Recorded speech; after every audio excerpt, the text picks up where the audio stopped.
हरिओम नमो नमः। ज्ञान वैविध्य चैनल पर आप सभी का स्वागत। तो छात्रों, अपन पढ़ रहे थे कारक प्रकरण के अंतर्गत तृतीय विभक्ति के अंतर्गत पढ़ रहे थे हम कर्ण कारक, जो कहा गया था किसी भी क्रिया की सिद्धि में प्रकृष्ट रूप से जो उपकारक होता है उस कारक की कर्ण संज्ञा हो जाती है साधक तमम कर्णम सूत्र के द्वारा। उसके बाद कर्तृकर्ण उस तृतीया से तृतीया विभक्ति होती है। तो उसी क्रम में आगे कुछ सूत्रों का अध्ययन कर रहे हैं अपन। तो यहाँ पर सूत्र जो लिखा हुआ अपवर्गे तृतीया, ये सूत्र खुद ही कह रहा है अपवर्गे तृतीया, जहां पर अपवर्ग हो वहां पर तृतीया विभक्ति हो जाए। तो इसका मतलब अपने को ये समझना चाहिए पहले कि अपवर्ग क्या है। अपवर्ग का अपने को ज्ञान होगा तभी हम कह सकते हैं कि अपवर्ग में तृतीया विभक्ति। जैसे यहाँ लिखा अपवर्गे, अपवर्ग होने पर तृतीया विभक्ति हो जाए। अब क्या है अपवर्ग, क्या है? तो अपवर्ग की जानकारी के लिए अपन सूत्रार्थ में आते हैं। अपवर्गः फल प्राप्ति। अपवर्ग का मतलब हो गया किसी फल की प्राप्ति होना। कहने का तात्पर्य अपन जो भी कोई कार्य कर रहे हैं उस कार्य को करने के बाद उसका जो हमें कर्म करने का जो फल प्राप्त हो रहा है उस फल की प्राप्ति को ही क्या कहा गया है? अपवर्ग हो। तो ये सूत्र कहता है कि कोई भी क्रिया की जाए या कोई भी कार्य किया जाए तो उसमें फल की जो प्राप्ति हो रही हो उसके कारण अपवर्गे तृतीया, फल की प्राप्ति होने पर तृतीया विभक्ति हो जाए। अब इस सूत्रार्थ में लिखा गया है अपवर्गः फल प्राप्ति। अपवर्ग शब्द का अर्थ क्या हो गया? फल की प्राप्ति होना। तस्याम द्योत्यायाम, उसकी विद्यमानता होने पर काला ध्वनोर अत्यंत संयोगे तृतीया स्यात्। ये कहते हैं काला ध्वनोर, इसका तात्पर्य अपन पहले ऐसा एक सूत्र पढ़ा था द्वितीय विभक्ति के अंतर्गत। तो ये कहता है काल और अध्वन। काल इत्युक्ते समय, अध्वन इत्युक्ते मार्गवाची। तो कहते हैं कालवाची और मार्गवाची होना चाहिए और अत्यंत संयोग होना चाहिए। उस स्थिति में अपवर्गे तृतीया इस सूत्र के द्वारा फल की प्राप्ति होने पर तृतीया विभक्ति हो जाएगी। एक बार पुनः, अपवर्ग यानी फल प्राप्ति, फल की प्राप्ति होने पर उसकी विद्यमानता रहने पर कालवाची और मार्गवाची होना चाहिए। उस स्थिति में उसका ऐसा संयोग यदि हो तो वहां पर तृतीया स्यात्। तो ये सूत्र है। सूत्र का अर्थ हो गया कि कहते हैं अपवर्ग यानी फल प्राप्ति, तस्याम द्योत्यायाम काला ध्वनोर अत्यंत संयोगे तृतीया स्यात्। कालवाची मार्गवाची होने पर फल की प्राप्ति होने पर वहां पर तृतीया विभक्ति हो जाए। अब इसका उदाहरण अपन समझते हैं। उदाहरण है अहन्ना अनुवागो अधिकः। अहन्ना यहाँ पे अहन शब्द है, अहन शब्द है। तो कहते हैं कि अहन्ना एक दिन के लिए कहा गया है। अहन एक दिन में अनुवाक को अधिक यानी अध्ययन कर लिया। एक दिन में अनुवाक अध्ययन कर लिया। तो कहा गया अनुवाक कब अध्ययन किया? एक दिन में। तो कह रहे कि अहन शब्द से यहाँ पर टा प्रत्यय लगाकर सूत्र अपना अपवर्गे तृतीया। तो यहाँ पर कहते हैं कि जब अनुवाक अधिकः, अनुवाक को हमने जब अध्ययन किया है तो कुछ तो हमें ज्ञान प्राप्त हुआ होगा। तो जो ज्ञान प्राप्त हुआ है उसी को हमने क्या कहा है? फल प्राप्ति। यानी हमने कुछ अध्ययन किया है तो वहां पर अध्ययन करने के अनुसार हमें कुछ प्राप्त हुआ है। जो प्राप्त हुआ है वो ही क्या है? फल की प्राप्ति। तो कहते हैं कि अहन्ना अनुवाको अधिकः, एक दिन में अनुवाक अध्ययन कर लिया। अधिक यानी पढ़ा गया। तो कह रहे हैं कि फल की प्राप्ति होने के कारण अहन शब्द में अपवर्गे तृतीया इस सूत्र के द्वारा तृतीया विभक्ति हुई। तृतीया होने पर टा प्रत्यय लगने से यहाँ पर बन गया अहन्ना अनुवाको अधिकः।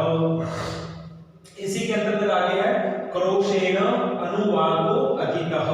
क्रोश यानी एक कोस की दूरी के लिए कहा गया है। तो कह रहे कि एक कोस की दूरी में अनुवाक अध्ययन कर लिया। तो यहाँ पर अपनी ये बात भी मिल रही है कालवाची और मार्गवाची। तो यहाँ पर अहन एक दिन के लिए कह तो ये काल समय वाचक हो गया और ये कह रहा क्रोशेन एक कोस की दूरी। तो एक कोस की दूरी क्या हो गया? अध्वन इत्युक्ते मार्गवाची।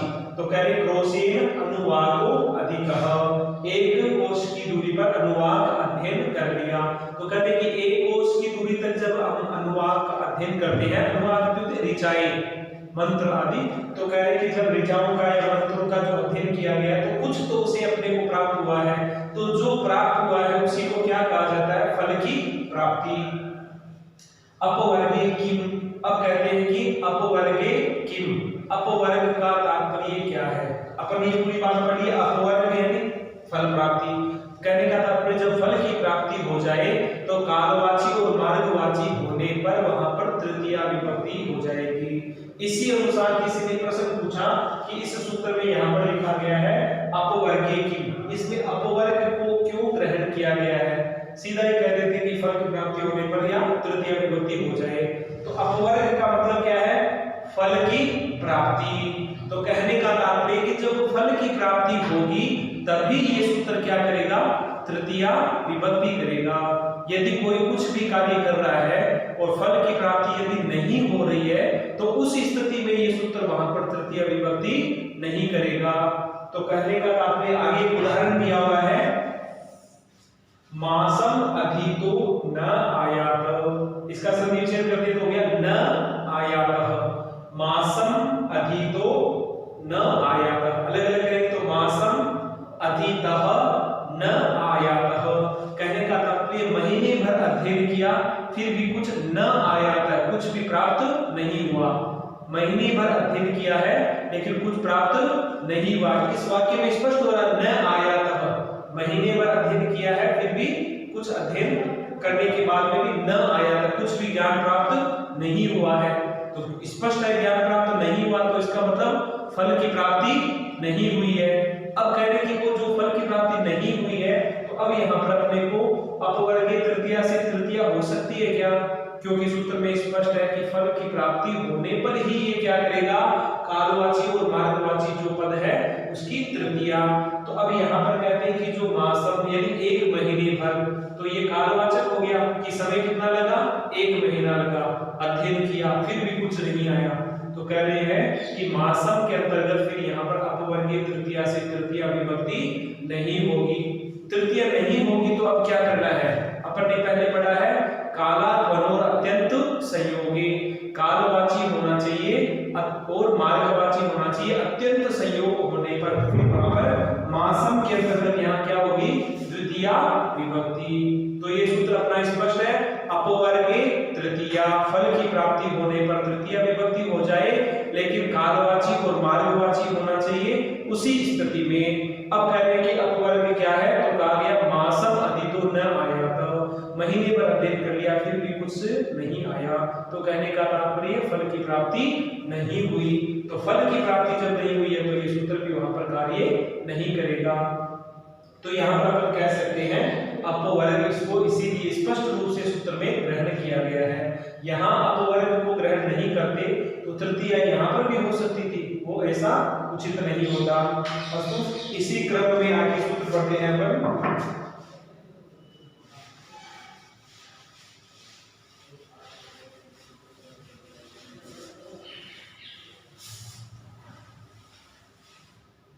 इसी क्रम में आगे सूत्र है एक सहयुक्ते, सहयुक्ते अप्रधाने। अब सूत्र से ही स्पष्ट हो रहा है, इसका अपन सेव करेंगे तो सेम ऐसा ही होगा, सहयुक्ते, इसका मतलब सह के योग में, अप्रधाने, सहयुक्ते अप्रधाने, सह के योग में जो अप्रधान है, एक होता है प्रधान और एक अप्रधान, प्रधान यानी मुख्य। तो कहते हैं कि ये यहाँ मुख्य के लिए नहीं कह रहा है, प्रधान के लिए नहीं कह रहा है, ये अप्रधान के लिए कह रहा है। तो अब ये सूत्र से अपने को क्या समझ में आया, सहयुक्ते, सह के योग में, अप्रधाने जो प्रधान नहीं है उस स्थिति में वहां पर क्या होगा, तो आगे हम ये समझते हैं। सहयुक्ते अप्रधाने, इस सूत्र का अर्थ है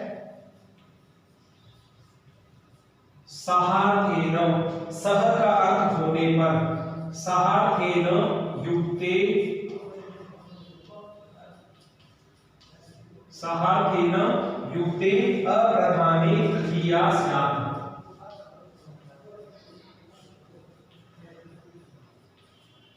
अप्रधाने तृतीया स्यात् करेंगे सहार्थेन युक्ते अप्रधाने तृतीया स्यात्। ये कहता है सह के योग में जो अप्रधान है उसकी क्या हो जाए तृतीया स्यात्, तृतीया विभक्ति। तो सूत्र का अर्थ पढ़ते ही अपने दिमाग में स्पष्ट हो गया कि सह के योग में सह का योग होने पर सह के कारण जो अप्रधान है उस वाक्य में वहां पर क्या हो जाए तृतीया विभक्ति। किसमें अप्रधान में। अब यहां पर इसी क्रम में इसका एक उदाहरण दिया हुआ है पुत्रेण पुत्रेण सह आगतः पिता। अब यहां पर संधि करके भी लिख सकते हैं तो हो जाता है पुत्रेण सहागतः पिता। पुत्रेण सहागतः पिता संधि विच्छेद करके लिख दिया पुत्रेण सह आगतः पिता। अब इसका आगतः यानी आया, आगतः यानी आया, कौन आया पिता आया। अब यहां पर कह रहे हैं कि आने वाला जो है वो कौन हो गया पिता, तो इसको तो हम क्या कहेंगे प्रधान। ये तो क्या हो गया प्रधान, आने वाले कौन है पिता। अब यहां पर ये जो पुत्र है ये क्या है अप्रधान। अब अपना सूत्र क्या कहता है सह के योग में जो अप्रधान है उसी की क्या हो जाएगी तृतीया। तो यहां पर आने वाला पिता हो गया और प्रधान कौन हो गया आने वाला पिता। तो कह रहे कि जो प्रधान है उसमें तो यहाँ पर पिता है ही है और अप्रधान कौन है पुत्र है। तो यहाँ पर कहते हैं पुत्र शब्द से उसमें फिर सहयुक्ते अप्रधाने सूत्र के द्वारा कौन सी विभक्ति हो जाएगी तृतीया विभक्ति। तो पुत्र शब्द से सहयुक्ते अप्रधाने इति सूत्रेण तृतीया विभक्तौ। और फिर वो आगे स्वाति कार्य करेंगे स्वजश आदि कार्य, तो वहां पर तृतीया का टा प्रत्यय आ जाएगा। तो स्थिति हो जाएगी पुत्र प्लस टा। टा का जब अनुबंध लोप करेंगे तो शेष बचता है आ। ये अजंत के अंतर्गत स्थितियां बनती है। तो अपने को कारक के अंतर्गत तो अपने को यही विशेष ध्यान रखना होता है कि इसमें प्रथमा विभक्ति क्यों लगी, इसमें द्वितीया क्यों लगी, यहाँ पर तृतीया क्यों लगी। तो उसका उत्तर अपने पास कारक प्रकरण के अंतर्गत है कि सह के योग में जो अप्रधान है वहां पर तृतीया विभक्ति हो जाए। फिर इस पुत्र शब्द की अजंत पुल्लिंग में जैसे राम की प्रक्रिया चलती है उसी अनुसार प्रक्रिया बनाने पर पुत्र प्लस टा प्रत्यय टा के साथ इन हो गया, आगुण से गुण हो जाएगा तो पुत्रेण और न को जो अट उपमान वैवाहिक से न को ण हो जाएगा तो आपका रूप बन जाएगा पुत्रेण। तो अपना उदाहरण है पुत्रेण सह आगतः पिता। सूत्र क्या है सहयुक्ते अप्रधाने।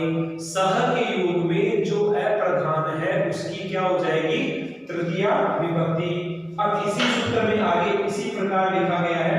तो ये आप समझ गए होंगे कि पिता तो है यहाँ पर प्रधान और अप्रधान कौन है पुत्र। तो इसलिए इस रूप सिद्धि में ऐसा लिख सकते हैं इत्यत्र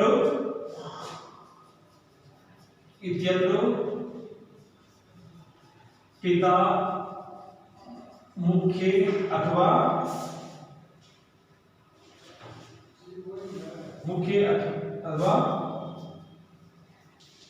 प्रधान अस्ति एवं पुत्रः इत्यत्र अप्रधानः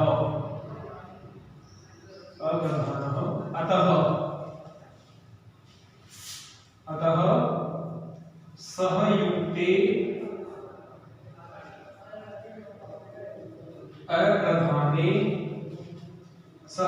अप्रधाने इति सूत्रेण पुत्र शब्दात् तृतीया विभक्तौ मतलब तृतीय विभक्ति होने पर फिर अपना स्वजस आदि से प्रयोग हो जाएगा तो आपका रूप बन जाएगा पुत्रेण। तो उदाहरण हो गया सहयुक्ते अप्रधाने जो सूत्र है इसका उदाहरण बन गया पुत्रेण सह आगत पिता। इसी क्रम में आगे सूत्र में स्पष्ट कहा गया है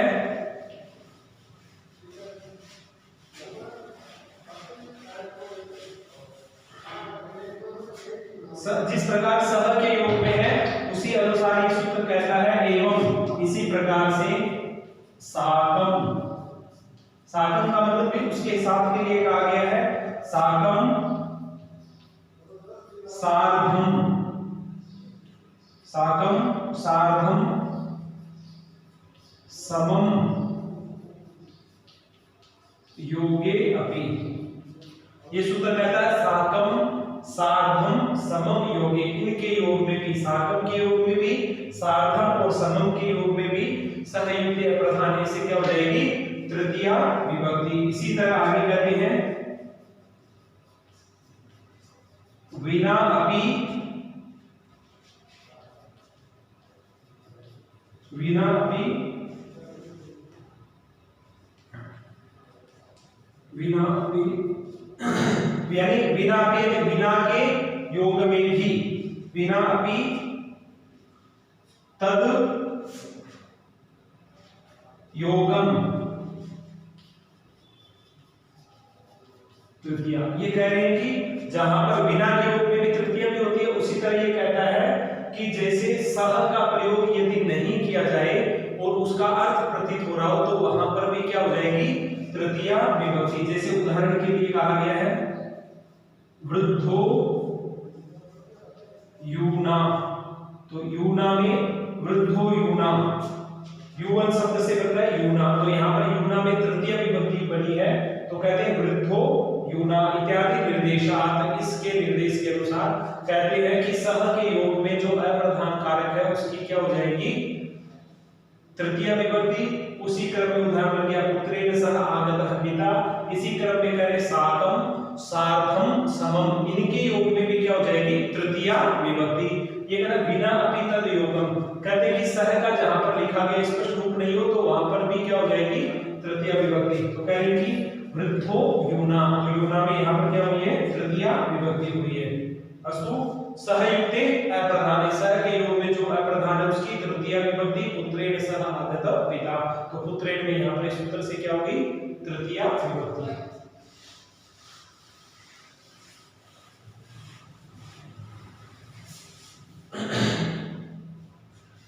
इसी क्रम में आगे फिर है सूत्र है अपना येनांग विकारः, येनांग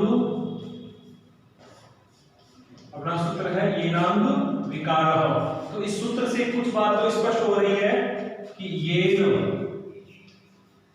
येन इसका संविच्छेद करते हैं तो ट्राई कर स्पष्ट हो जाती है बातें। येन अंग विकारः, तो कुछ बात समझ में आई। ये यानी तृतीया, यद शब्द की तृतीया एकवचन में रूप बनता है येन, जिसके द्वारा अंग विकारः, तो कहते हैं कि जिसके द्वारा अंग विकार हो। अब कोई भी अंग विकार होने के कारण, अब सूत्रार्थ हम जब पढ़ेंगे तो पूरी बात समझ में आ जाएगी। सूत्र है अपना येनांग विकारः, जिसके द्वारा अंग का कोई विकार हो। तो अब अपना जो सूत्र क्या कहता है? येनांगेन, इसका मतलब है येन अंगेन, जिस अंग के द्वारा, विकृतेन, अब ये भी क्या? विकृतेन, विकृत हो जाने के कारण, जिस अंग के विकृत होने के कारण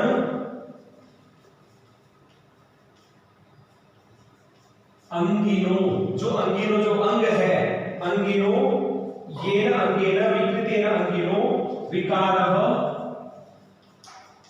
विकारः जिस अंग के का विकारः लक्ष्यते, विकारः लक्ष्यते ततः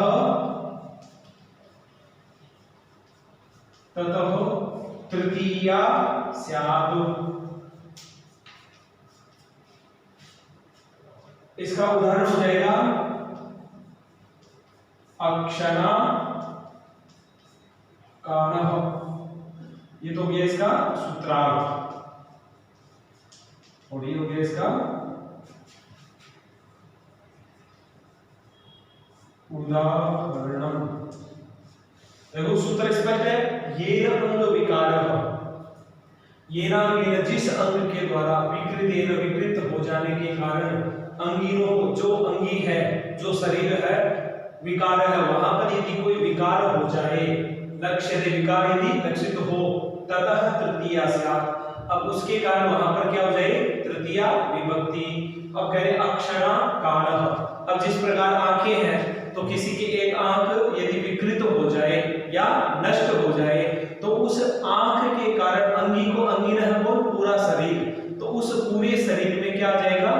विकार आ जाएगा। तो फिर कहते हैं कि अक्षराकाण, जिसके कारण, तो किसके कारण शरीर में अंग विकार हुआ है? आंख के कारण। तो अक्षी शब्द से तृतीया एक वचन में रूप बनता है अक्षणा। तो आपका उदाहरण हो जाएगा अक्षणाकाण। अक्षणाकाण, आंख के द्वारा काणत्व, अक्षी संबंधी काणत्व, इसका उदाहरण हो गया, इस उदाहरण का अर्थ हो गया अक्षी संबंधी काणत्व, अक्षी संबंधी काणत्व विशिष्ट इत्यर्थः। ये कहता है आंख से संबंधित जो काणत्व जो विशिष्ट है दोष इत्यर्थः, ऐसा। तो कह रहे कि आंख से संबंधित जो काणत्व का जो दोष आया है उसके लिए कहा गया है। अपना सूत्र है येनांग विकारः, जिस अंग के कारण कोई विकार हो जाए। येन अंगेन विकृतेन अंगिनो विकारः लक्ष्यते ततः तृतीया स्यात्।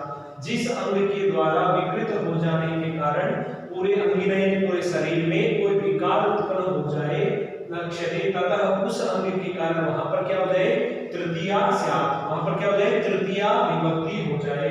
और उदाहरण अक्षराकाणः, अब कह रहे पूरे शरीर में अक्षी संबंधी काणत्व विशिष्ट इत्यर्थः, कहते आंख से संबंधित कोई दोष विशेष का नाम है, तो इसलिए कहा गया काणः, अक्षराकाणः। अब यहां पर कोई कह दे हस्तेन, हाथ जिसके नहीं हो गया, दोनों हाथ नहीं तो हस्ताभ्याम पंगु, शिरसा खलवाटः, केश नहीं हो तो खलवाटः। अब फिर कह दे कोई पादेन खंजः, पैर के द्वारा पैर विकृत हो जाने के कारण, तो वहां पर उसमें क्या हो जाएगी? तृतीया। तो मूल बात स्पष्ट है कि किसी भी अंग के कारण यदि पूरे शरीर में कोई विकार उत्पन्न हो जाए तो उस अंग की ही इस सूत्र के द्वारा क्या हो जाएगी? तृतीया विभक्ति, न कि उस पूरे शरीर की। तो ये कहता है जिस अंग के कारण कोई विकार उत्पन्न हो जाए तो उस अंग की क्या हो जाएगी? तृतीया विभक्ति। तो उदाहरण बन गया अक्षराकाणः। इसी तरह से उदाहरण और भी बन जाते हैं, जिसको कानों से सुनाई नहीं देता हो तो कह ले कर्णाभ्याम बधिरः, दोनों कानों से जो बहरा हो। उसके बाद पादेन खंजः, एक पैर जिसके नहीं हो तो उस स्थिति में क्या हो जाएगा? पादेन खंजः, पैर से जो विकृत हो। उसके बाद शीर्षा खलवाटः, जिसके केश नहीं हो माथे पर सिर में तो कहते शीर्षा खलवाटः। उसी अनुसार है पाणिना पृष्ठेन उपजः, पृष्ठ यानी जो पीठ जो है रीढ़ की हड्डी, तो यहां पर कहते पृष्ठेन उपजः, पाणिना उनी। तो अस्तु, तो ये अपना सूत्र कहता है कि किसी भी अंग के कारण पूरे शरीर में विकृत हो जाने से कोई अंग विकार हो जाए तो वहां पर इस सूत्र के द्वारा क्या हो जाएगी? तृतीया विभक्ति। किस सूत्र के द्वारा? येनांग विकारः।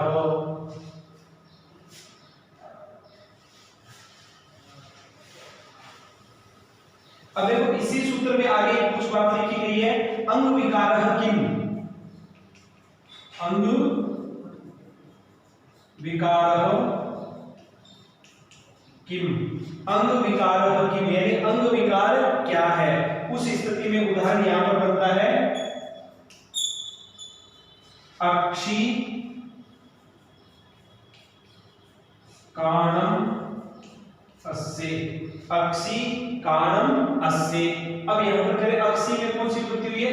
सप्तमी विभक्ति। तो ये सूत्र कहता है अंग विकार होने के कारण, किसी अंग के कारण कोई विकार उत्पन्न हो जाए तो उस अंग की ही क्या हो जाएगी? तृतीया विभक्ति। अब यहां पर करें अक्षी काणम अस्य, अक्षी काणम अस्य। तो यहां पर करें आंख में काणत्व तो कोई दोष है। अब यहां पर आंख में कोई काणत्व दोष है तो वहां पर ये सप्तमी होगी, तृतीया नहीं होगी, क्योंकि ये तो स्पष्ट कह रहा है किसी अंग के कारण कोई विकार हो रहा है तो उस अंग की ही क्या हो जाएगी? तृतीया विभक्ति।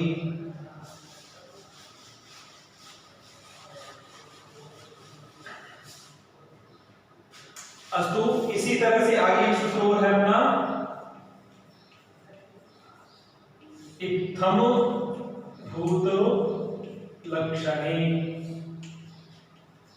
इत्थम भूत लक्षणे। तो इसका होगा इत्थम इस प्रकार से जो बीता गया है, लक्षणे किसी भी प्रकार से जो लक्षण प्राप्त होने पर, इत्थम भूत लक्षणे। अब इस सूत्र का जो यदि सूत्रार्थ अपन लिखते हैं तो स्पष्ट हो जाती है बातें। सूत्रार्थ के कारण हो जाएगा कंचित प्रकारम प्राप्तस्य, कंचित प्रकारम प्राप्तस्य लक्षणे तृतीया स्यात्। ये कहता है कंचित प्रकार प्राप्तस्य लक्षणे तृतीया स्यात्, किसी भी प्रकार से प्राप्त से, किसी भी प्रकार से प्राप्त होने पर उस लक्षण में क्या हो जाएगी, तृतीया विभक्ति। तो अब आगे इसका उदाहरण जो पढ़ते हैं, उदाहरण जो सीधा कहता है कि जिस प्रकार से अपन किसी को जटाधारी ऐसे देखें तो अपने को क्या लगेगा कि ये कोई तपस्वी है या कोई साधु सन्यासी है। तो अपन किससे उसको समझ पाते हैं, उसके केशों के कारण, किसी के वस्त्रों को देखकर अपन पहचान जाते हैं कि ये डॉक्टर है। किसी को वस्त्रों को पहनकर अपन पहने हुए देखते हैं तो समझ में आ जाता है कि ये वकील है, ये डॉक्टर है, ये आरक्षक है, ये पुलिसकर्मी है, ये सैनिक है। तो कहते हैं कि किसी भी प्रकार से जो आपको लक्षण प्राप्त हो रहा हो, उस लक्षण से आपको जो कोई ज्ञान हो रहा हो, तो उस किसके कारण, उस लक्षण के कारण, तो वहां पर उसकी क्या हो जाए, तृतीया विभक्ति। तो इसका उदाहरण अपने बनता है जटाभिष तापशः। उदाहरण हो गया जटाभिष तापशः। इसका मतलब क्या हुआ, बहुत सारी जटाएं बढ़ी हुई है और उनसे अपने को क्या लग रहा, तापशः यानी तपस्वी लग रहा है। तो कह रहे वो तपस्वी किनके कारण लग रहा है, जटाओं के कारण। तो इसका अर्थ हो गया जटा ज्ञाप्य तापशत्व विशिष्ट इत्यर्थः। जटाओं से अपने को तपस्वी ऐसा ज्ञान हो रहा है, ऐसा इसका एक विशिष्ट अर्थ है। तो क्या उदाहरण बन गया जटाभिष तापशः।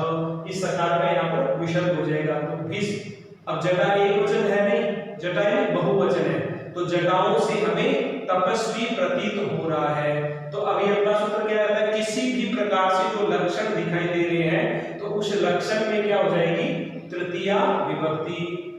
इत्थम भूत लक्षणे कंचित प्रकार प्राप्तस्ते लक्षणे तृतीया स्यात्। किसी भी प्रकार से जो कोई लक्षण प्राप्त हो रहा है, उस लक्षण के कारण वहां पर क्या हो जाएगी, तृतीया विभक्ति। उदाहरण बन गया जटाभिष तापसः, कि जटाओं से हमें तपस्वी लग रहा है, जटाओं से हमें तपस्वी लग रहा है। तो जटाभिष तापसः। तो इत्थम भूत लक्षणे सूत्र स्पष्ट कर दिया कि जो जटाओं को देखकर हमें तपस्वी प्रतीत हो रहा है, तो इस लक्षण में वहां पर क्या हो गई, तृतीया विभक्ति। तो अपना उदाहरण बन गया जटाभिष तापसः। इसी तरह से अपन कमंडलना वटुः, किसी की कमंडलु हाथ में देखें कमंडल, तो अपन कह सकते हैं वटुक है या वटु है।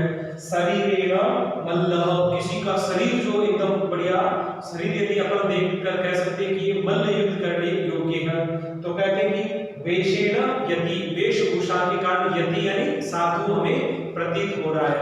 तो ये सूत्र कहता है किसी भी प्रकार से कोई लक्षण प्रतीत हो रहा हो तो उस लक्षण के कारण उसको क्या हो जाएगी, तृतीया विभक्ति। तो अस्तु अपना सूत्र हो गया इत्थम भूत लक्षणे। इसी क्रम में आगे सूत्र को अध्ययन करते हैं अपन।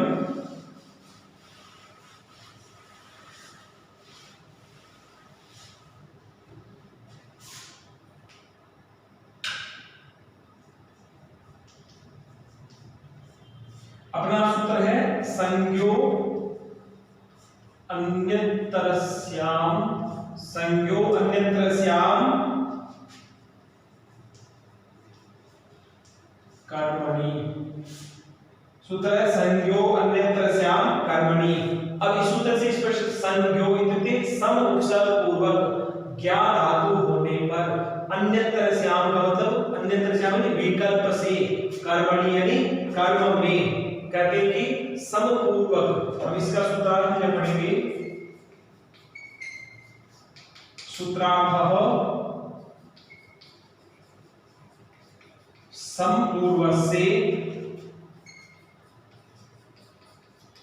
समपूर्वस्य जानातेः कर्मणि तृतीया वा स्यात्। तृतीया वा स्यात्, तो इसका उदाहरण बन गया आपका पितरा पितरम वा समजानीते।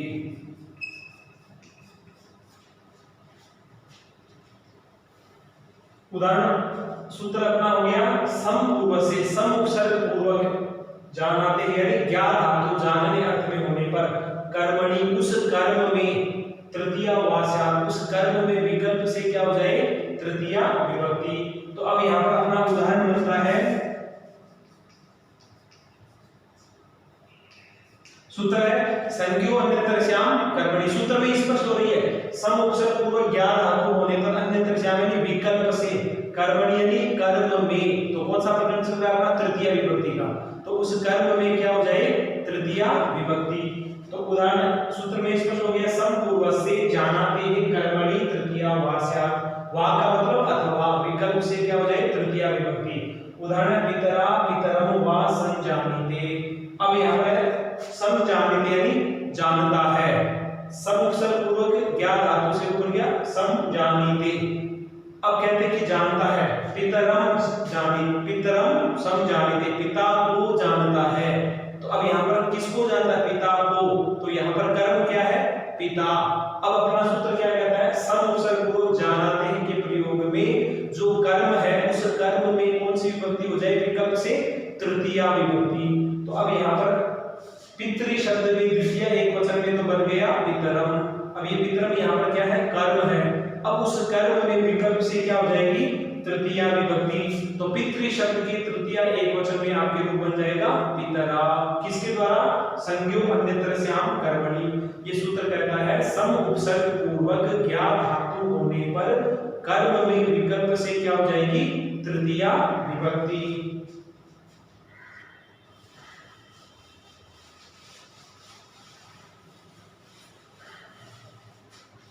तो अस्तु मित्रों अपन तृतीया विभक्ति पढ़ चुके हैं, कुछ सूत्र कल तृतीया के और पढ़ेंगे और उसके बाद में चतुर्थी विभक्ति प्रारंभ करेंगे। इस प्रकार से अपन विधिवत रूप से कारक प्रकरण का समापन करेंगे और आगे आपकी परीक्षा की जो तारीख दिनांक भी आ चुकी है 12वीं वरिष्ठ उपाध्याय की, तो उसके अनुसार अपन थोड़ा गति देंगे इस विषय को। अस्तु धन्यवाद।